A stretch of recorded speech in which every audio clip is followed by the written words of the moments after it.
Life feels like a constant battle because you're fighting the wrong enemy. You think you're battling your boss, your bank account, your anxiety, your past. But the real enemy? It's three little words in your head. This shouldn't be. Those words are destroying you. And once you see how they work, everything changes.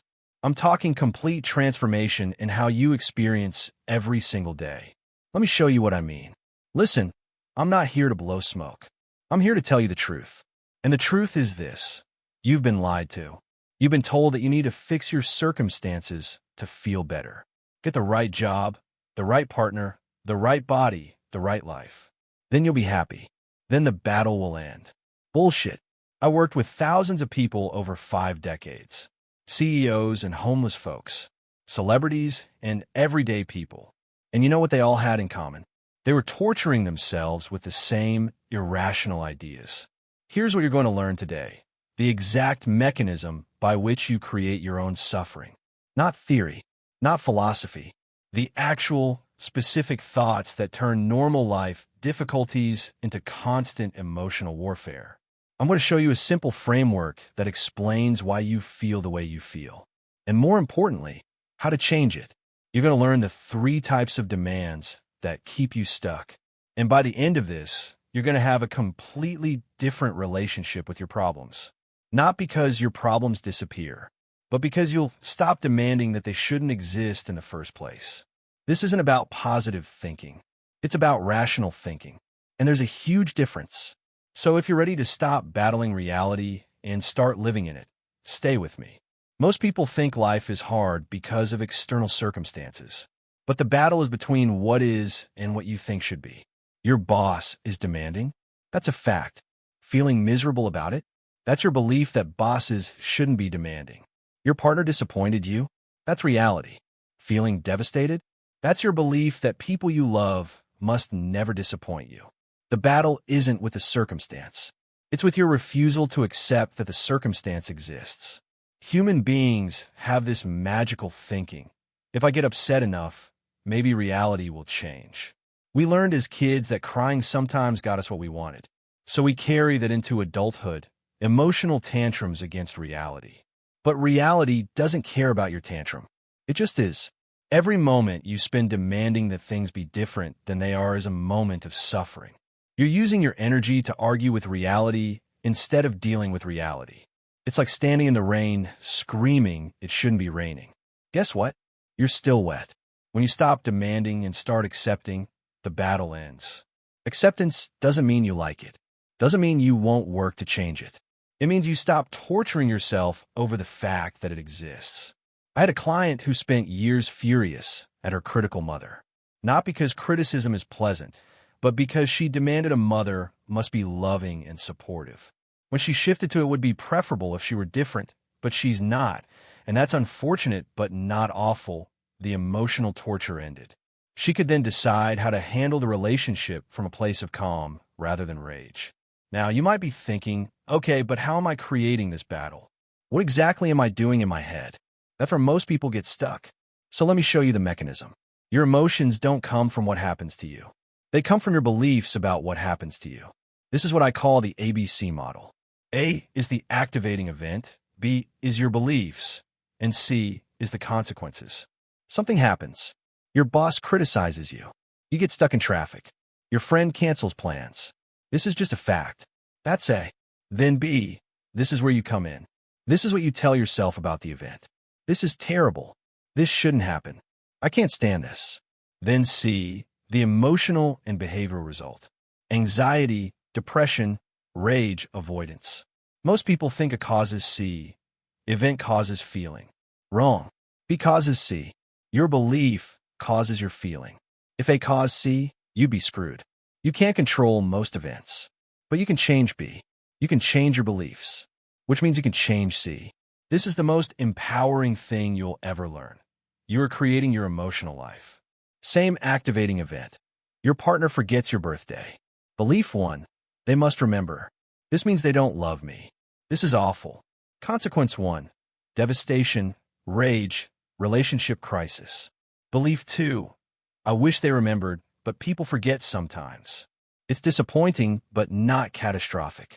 Consequence 2, disappointment, which is reasonable, but not devastation. See the difference?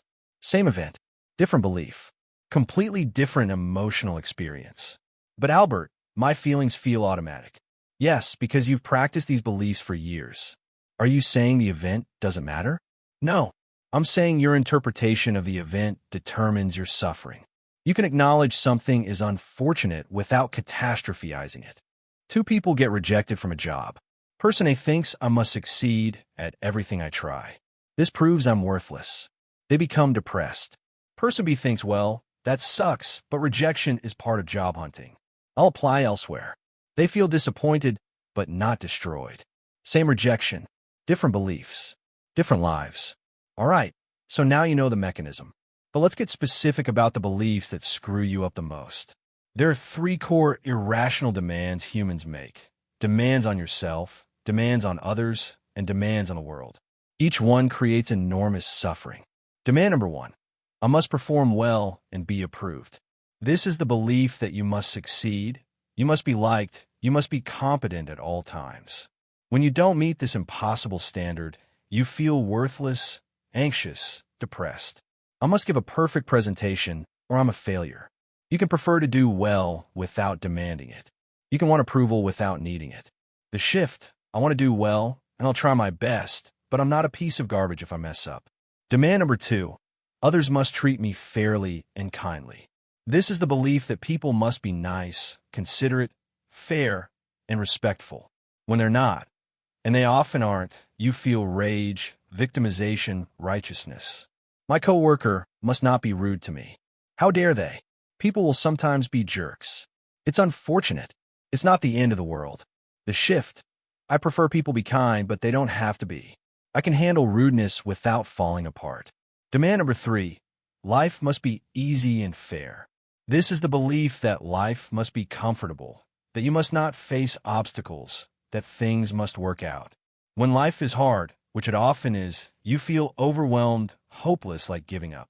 I must not have to deal with this health problem. It's not fair. Life includes difficulties. Always has. Always will. That's not unfair. That's life. The shift. I wish this were easier, but I can handle difficulty even though I don't like it. Every must is a demand on reality. And reality doesn't take orders from you. You're setting yourself up for constant disappointment and rage. The more you must, the more you suffer. Preferences are healthy. Demands are toxic. I worked with a successful businessman who had massive anxiety. Discovered he believed I must never make mistakes in business. Every small error felt catastrophic. Helped him shift to I prefer not to make mistakes. But I'm a fallible human who will sometimes screw up, and that's acceptable. His anxiety dropped by 80%. Not because his circumstances changed, but because he stopped demanding perfection.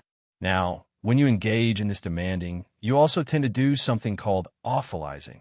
This is where you take something bad and turn it into a complete catastrophe in your mind. Something goes wrong. You get a speeding ticket. Rational response, well, that sucks. I'll pay it and drive more carefully. Awfulizing response, this is terrible.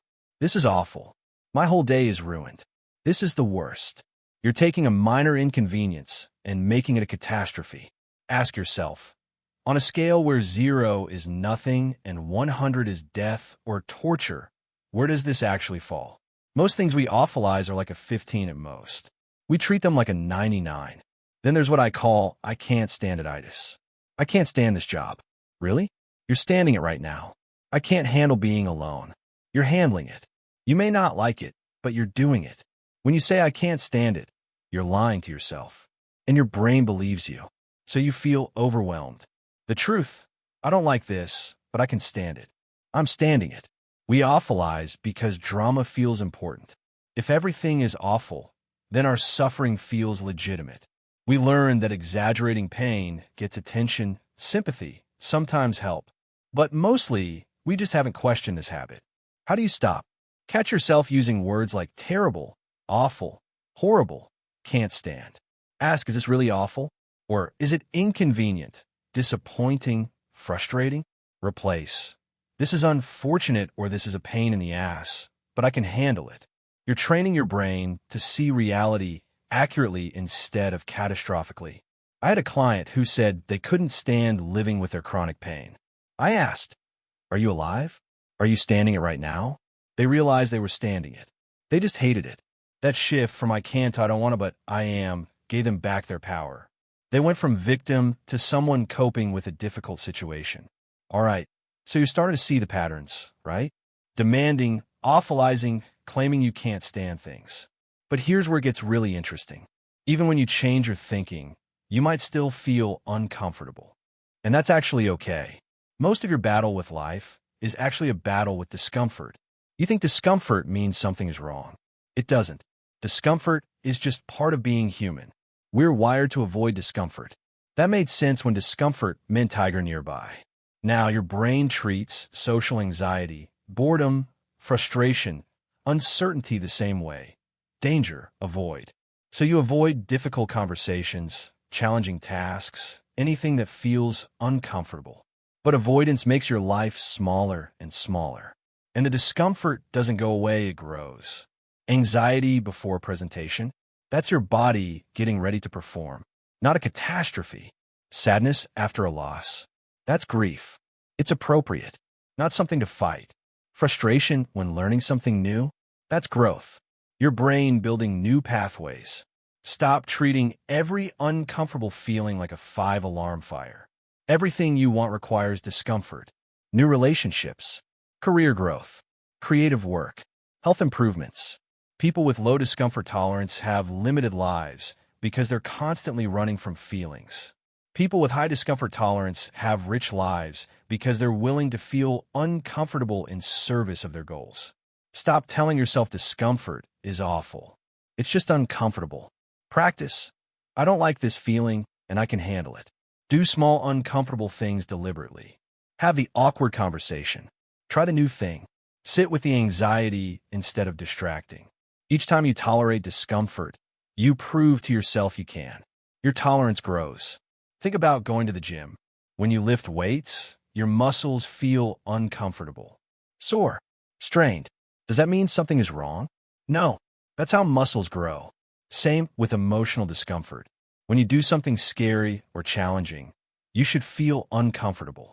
That's growth happening. If you only did what felt comfortable, you'd never get stronger. Now, I want to address something important. Everything I've been telling you might sound like I'm saying you're the problem, right?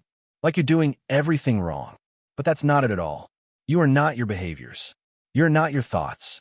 You're a fallible human being who sometimes thinks and acts irrationally. And that's completely acceptable. Most people rate themselves. I'm good when they succeed. I'm bad when they fail. This is insane. You're not a math problem with a score. You're a complex human being.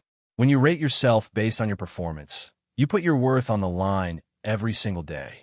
Result: constant anxiety, constant need to prove yourself, constant feeling of inadequacy. What does unconditional self-acceptance mean? You accept yourself as a fallible human being who will sometimes succeed and sometimes fail. You can rate your behaviors. That was a poor choice without rating yourself. I'm a bad person. You deserve to exist and find happiness simply because you're alive. Not because you're perfect, not because you achieve something, because you're human. When your worth isn't on the line, you could take risks. You can fail. You can look stupid because you're still okay. You can receive criticism without collapsing. The criticism might be accurate about your behavior, but it doesn't make you worthless. You stop spending energy proving your worth and start spending it living your life. How do you practice this? Notice when you're globalizing. I made a mistake becomes I am a mistake. Stop it. Practice the phrase, I'm a fallible human being who sometimes screws up, and that's okay. When you mess up, say, that behavior was problematic, and I'm still a worthwhile person who can learn and grow. Extend this to others too. They're also fallible humans doing the best they can with what they know. I had a client who was terrified of public speaking because they rated themselves as stupid every time they stumbled over words. Help them see, stumbling over words is a behavior, not a statement about their worth. They're not a bad speaker. They're a human who sometimes speaks imperfectly. Once they stopped rating their self and just rated the behavior, which they could improve, the fear decreased dramatically. They still got nervous, but it wasn't existential anymore. Look, we've covered a lot today. And if your head is spinning a bit, that's normal. You're learning to think in a completely new way. So let me bring this all together for you. Life feels like a constant battle because you're fighting reality. You're demanding that things be different than they are. And reality doesn't negotiate. You learned your feelings don't come from events, they come from your beliefs about events, which means you have way more power than you thought. You discovered the three types of demanding: demands on yourself, demands on others, demands on life. Every must is a setup for suffering. Preferences are healthy. Demands are toxic. You saw how you awfulize, turning bad situations into catastrophes, and how you claim you can't stand things you're literally standing right now. You learned that discomfort is not your enemy. It's just part of growth. And the more you tolerate it, the bigger your life becomes. And finally, you discovered unconditional self-acceptance. You're not your behaviors. You're a fallible human being, and that's completely okay. Now, here's the thing. This isn't magic.